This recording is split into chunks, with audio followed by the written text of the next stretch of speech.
मैंने घटनास्थल से जमीनी हकीकत जानने के लिए ग्राउंड रिपोर्टिंग की और यह रिपोर्ट उसी भयावह दृश्य, लोगों की पीड़ा और रेस्क्यू ऑपरेशन के संघर्ष की कहानी बयां करती है।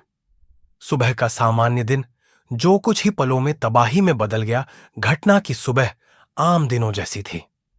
मेघानी नगर में लोग अपने अपने कामों में व्यस्त थे। कुछ बच्चे खेल रहे थे, महिलाएं दूध और सब्जी लेने निकली थीं और बुजुर्ग छायादार पेड़ों के नीचे बैठकर अखबार पढ़ रहे थे। सुबह 9:17 पर जैसे ही विमान ने अहमदाबाद एयरपोर्ट से टेक ऑफ किया, कुछ मिनट बाद लोगों ने आसमान में एक असामान्य आवाज सुनी। एक स्थानीय निवासी शंकरलाल पटेल, जो हादसे से महज 300 मीटर दूर रहते हैं, बताते हैं, विमान एकदम नीचे से उड़ता दिखा। आवाज अजीब और डरावनी थी। हम समझ ही नहीं पाए कि क्या हो रहा है। फिर जोरदार धमाका हुआ और सब कुछ धुएं से ढक गया। क्रैश साइट का दृश्य, मलबा, आग और अफरा तफरी घटनास्थल पर पहुंचते ही सबसे पहले जो दृश्य सामने आता है, वह किसी युद्ध क्षेत्र से कम नहीं लगता। जले हुए लोहे के टुकड़े, धू धू कर जलते मकान, जमीन पर बिखरी यात्रियों की सामान और पहचान पत्र, और लोगों की चीख पुकार विमान कॉलोनी के एक छोटे मैदान में गिरा। लेकिन टक्कर इतनी जबरदस्त थी कि मलबा कई घरों तक फैल गया। 5 घर बुरी तरह क्षतिग्रस्त हो गए और कई वाहनों में आग लग गई। एक स्थानीय महिला भावना रावल, जो हादसे के समय अपने घर में थी, कहती है, मुझे लगा भूकंप आ गया है। खिड़कियों के कांच टूट गए।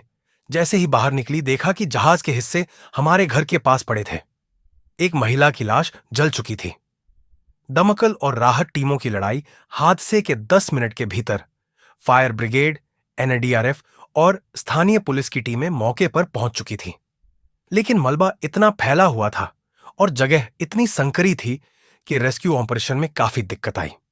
दमकल की 14 गाड़ियां, 3 एम्बुलेंस और करीब 120 रेस्क्यू वर्कर घटनास्थल पर लगातार 6 घंटे तक आग बुझाने और घायलों को निकालने में लगे रहे। फायर अधिकारी दिनेश राजपूत बताते हैं, प्लेन में एविएशन फ्यूल था, जिसे आग बहुत तेजी से फैल गई। सबसे पहले हमने घायलों को सुरक्षित स्थान पर भेजा और फिर आग बुझाने का काम शुरू किया। लोगों की मदद से हम समय पर कई लोगों को बचा पाए। बचने वाले चश्मदीद की आप बीती विश्वास त्रिपाठी, एक 28 वर्षीय सॉफ्टवेयर इंजीनियर जो लंदन से लौट रहे थे, इस हादसे में एकमात्र यात्री है जो खुद से विमान से बाहर निकल सके। उन्होंने बताया, टेक ऑफ के बाद जोरदार झटका लगा। लोग घबरा गए। फिर एकाएक तेज गिरावट हुई और हम जमीन पर आ गिरे। आंखें खोलते ही धुआं और आग दिखी। जैसे तैसे पीछे के दरवाजे से बाहर आया और दौड़कर बचा। उनकी आंखों में अभी भी डर और आंसू दोनों थे। स्थानीय लोगों की हिम्मत और इंसानियत घटना के तुरंत बाद स्थानीय युवाओं और स्वयंसेवकों ने मोर्चा संभाल लिया। वे बिना किसी सुरक्षा के मलबे में घुस गए और लोगों को बाहर निकालना शुरू किया। 17 वर्षीय छात्र कृष्ण भार्गव बताते हैं, हमने टीवी में ऐसे हादसे देखे थे, पर आज सामने था। डर तो था, लेकिन किसी की मदद करना जरूरी लगा। मैंने एक बच्चे को बाहर निकाला जो अपनी मां के साथ फंसा हुआ था। राजनीतिक और प्रशासनिक प्रतिक्रिया घटना के कुछ घंटों बाद गुजरात के मुख्यमंत्री भूपेंद्र पटेल मौके पर पहुंचे और मुआयना किया। उन्होंने पीड़ित परिवारों को 10 लाख रुपए और घायलों को 5 लाख रुपए की सहायता की घोषणा की। प्रधानमंत्री नरेंद्र मोदी ने भी हादसे पर दुख जताया और केंद्र सरकार की ओर से हर संभव मदद का आश्वासन दिया। जांच और लापरवाही के सवाल डीजीसीए, नागर विमानन महानिदेशालय और एयर इंडिया की संयुक्त जांच शुरू हो चुकी है। विमान का ब्लैक बॉक्स बरामद कर लिया गया है और डेटा की डिकोडिंग की जा रही है।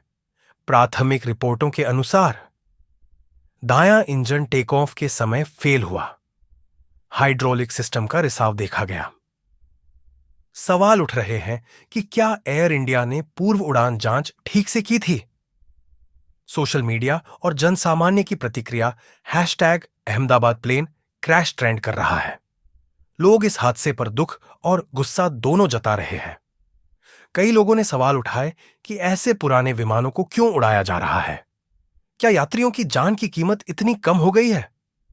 निष्कर्ष, एक काला दिन जो याद रह जाएगा।